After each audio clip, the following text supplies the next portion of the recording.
Good morning mga chip. Ito yung exhaust niya. Oh, may oil. So linisan natin yan. Tutuyuin. Tapos papaandarin ulit. Pag ito magbasa, naiwan ko na. Yan o, oil o, makapal. 1, 2, pati 4, malakas. 1, 1, 2, malakas to. 4, 3, 2. 1, 2, 2, malakas to 2. Pati 4, yan o, malakas o. Yan, malakas yan.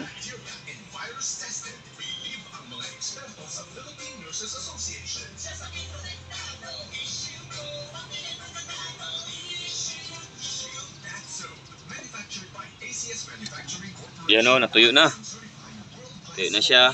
Hindi na masyadong basa yan. O, kung yan ay hindi nagtatapon ng oil, mas matutuyo yan. Mag-rusty brown yan siya dyan. Pero pag yan ang magtapon ng oil ulit, pagpaandar ko ngayon, since napalitan natin ng valve seal na lahat, napalitan na ng valve seal, paandarin ko to ngayon. Pag nagbasa pa rin yan ngayon, kayo nang bahala mga chip kung ano ang gagawin natin dyan. Bigay nyo pinaka-the best result nyo, pinaka-the best finding nyo, pati pinaka-the best solution nyo para matapos na to. Kaya ako binigay ko na yung best ko dito. Dahil troubleshooting lang naman din sa akin. Sige, try natin. Kaya tuyo yan, hindi masyadong tuyo, pero kung talagang hindi nagtatapon ng oil yan, mas tutuyo yan siya, mag-rusty brown niya siya dyan. Okay, pandarin natin. Papaandarin natin.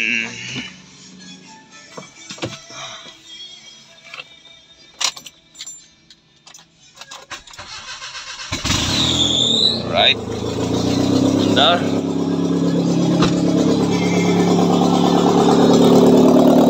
Yan o, usok pa rin.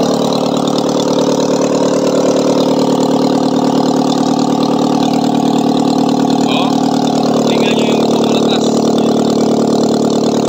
Malakas.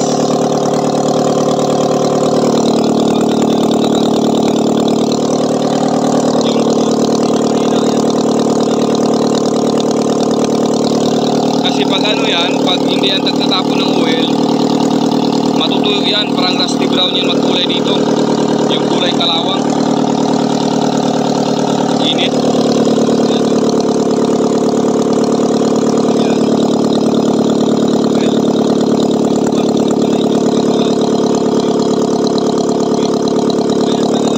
Okay. Yan. Another image para sa inyo. Tingnan nyo yung solution nyo dito para matapos ito. Okay, ito na naman. Kung nandito number 3 mataas, sa taas maluwag, sa ilalim masikip, dito sa number 2 baliskat na naman. Masikip sa taas, pagdating sa ilalim maluwag. Wala na ba talagang perfect na machine shop na yan? O hindi na talaga marunong gumawa yung mandoong machine shop na yan? Ulo, kasyang kasya yan, 25, hindi pa binawasan. Yan sa ilalim, pero pag dito sa taas, yan o, dito sa taas masikip, hindi siya bababa, pit na pit siya o, sirado. Ngayon pag binawasan ko dito sa taas, kasi mas hindi man magkasya dito sa taas, pag binawasan ko to dito, o yan o, hindi magpasok. Yan, pag binawasan ko yan dito, pagdating sa ilalim maluag naman ang gusto yan, kasi ngayon pa lang hindi pa to binawasan. Kung ipwesto ko sa ilalim yan, oh, ilalim nakapwesto yan o, sa ilalim mo, oh, bumabagsak sa pababa, oh, bumabagsak sa pababa, ibig sabihin maluag ang ilalim na yan. Yan o, maluag o, pit na pit siya. Pero pag dito sa taas, ito sa taas yan, yan o, sa taas banda, oh, pag nilagyan mo yan ng piston, Yan o, yan. Oh. Kahit anong tulak mo yan, oh. Tulak, hindi mapasok yan. Hindi mapasok yan kasi masikip sa taas. Yan.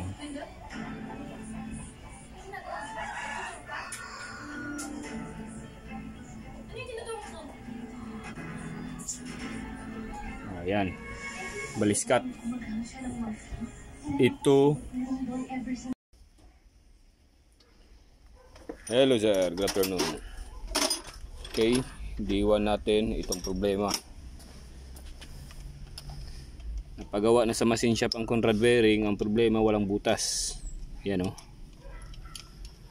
So, ang ginawa namin, salpak lang muna ng crankshaft. Ito lang muna. Kasi back job yung Conrad bearing. Day 1, September 20. Alright, good afternoon. Alright, ha? Habla kita el fecha ko sa Tidayara, September 24, 20. September 20, nabuo na siya. Yung issue kanina na walang butas yung Conrad bearing, napabutasan na namin. Buo na yan. Yan ang first day natin. Alright, good afternoon. Hello sir, good afternoon. Okay, umandar na yung unit natin. Okay. Ito siya. Buhay na. Umiikot na. Yan. Ito, kailangan palitan natin to. Kasi leak. Matigas na siya. Kailangan palitan ng bago. So, buhay na. Yung usok sa likod. Yung usok na problema natin. Revolution kunti, Mark. Sige. Revolution kunti. Alalay lang. Sige. So, under observation pa yan. Yan lang muna sa ngayon. Sige. O, puti na siya, hindi na siya blue. Pero tingnan pa natin yan. Okay. Buhay na siya. Yun, mainit ng kunti. Nasa kalahati. Kailangan natin ito check upin. Stop, pwede na. Ayan. Isang cooling pa lang yung umiikot. May kailangan tayong gagawin ito. So far, so good. Ayan, umandar na. Buhay na siya. So, ipapain na lang namin ito. Kung ano kulang yung cleaner box. Ito, dito. Bubuuhin natin yun. So, at least, break in na. Patay balik, Mark, sumandar.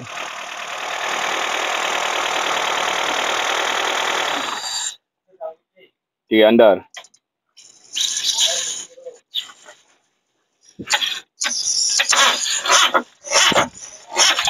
Sige, wala tayo.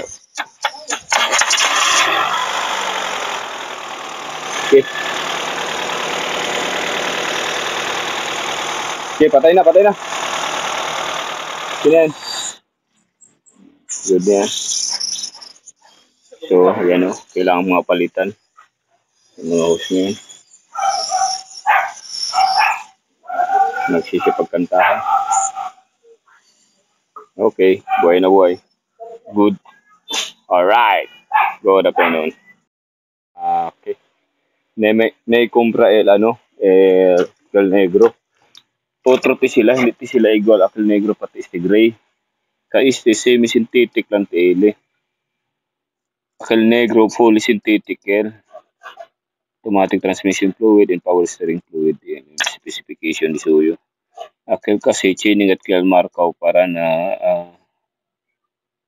six system transmission. Negatli marka for Honda. Chining kasi kila kalun akil negro chining kil marka for Honda. Honda, Toyota, Hyundai, ito Ford. Dextron 3, Ford, Easy lang ilano this way. Ford lang. Pero baka pwede.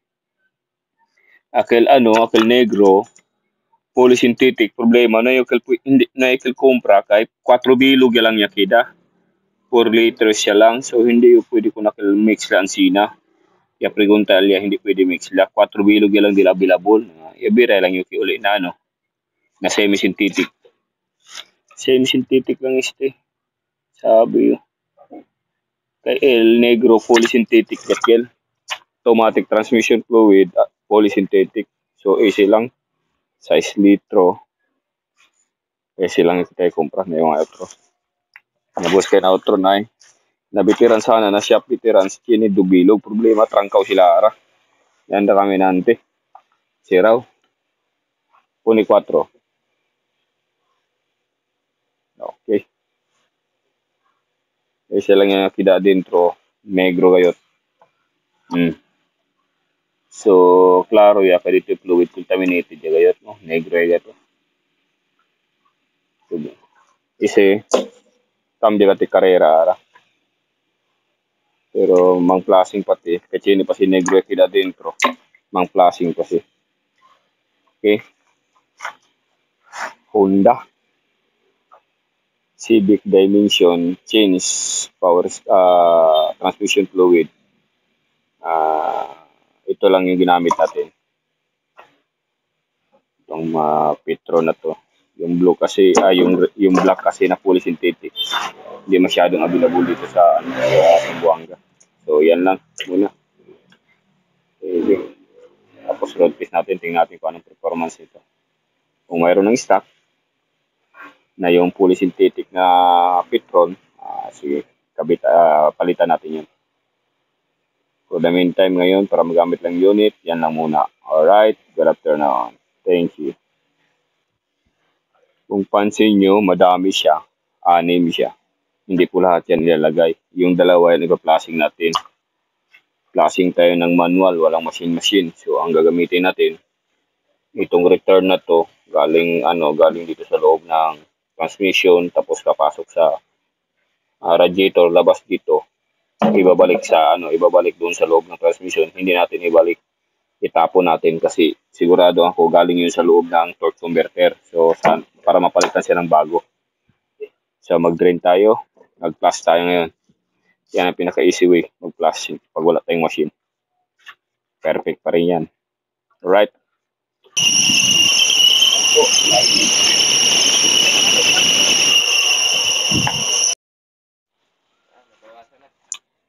Puno lagi siya niya.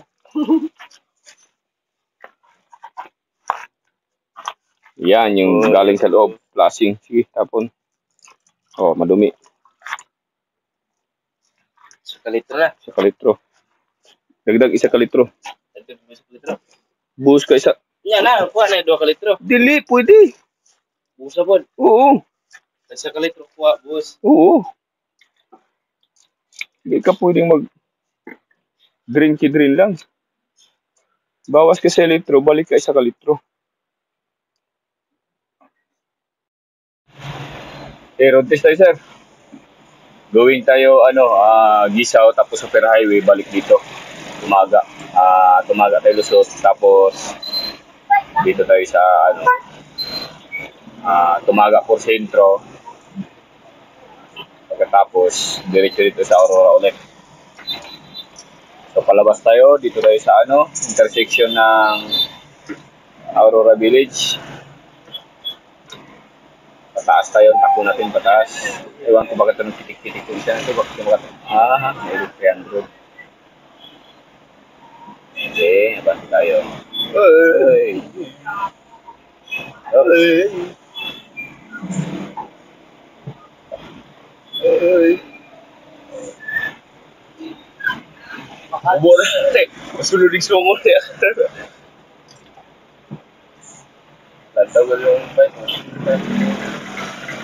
kiri to may busing. Grabe ko.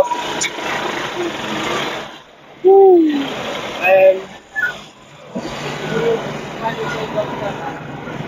okay, refresh na, Hindi natin matesting yung, yung gear shifting dahil traffic. Pero siguro pag makapasok na tayo ng superhighway, ganyan. Pasok na siguro ng superhighway, pwede na tayo makaano.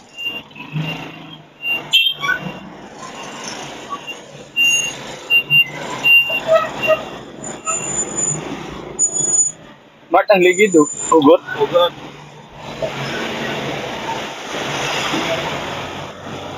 Daw. Tagal pa siya. Yun. Shift. Presira natin na sana.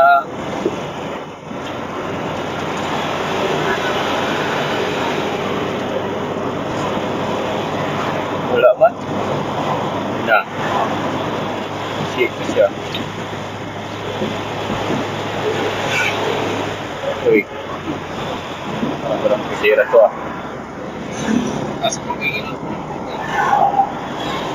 Sira lang. Alalay tayo kasi nag-line boring tayo. Baka naman. Diretso, dandan.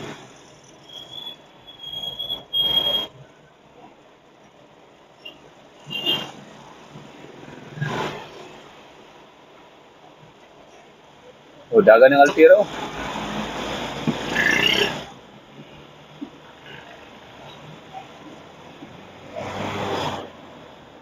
Anong palatandaan mo sa Alpira?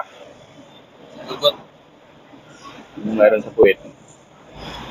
Yung weight niya, wag yung laka. Alam mo niya plastic. Walang plastic yan. Sa madaling salita, hindi yan. Nakalabas na itong isa, yung Alpira, kamusta ka ha?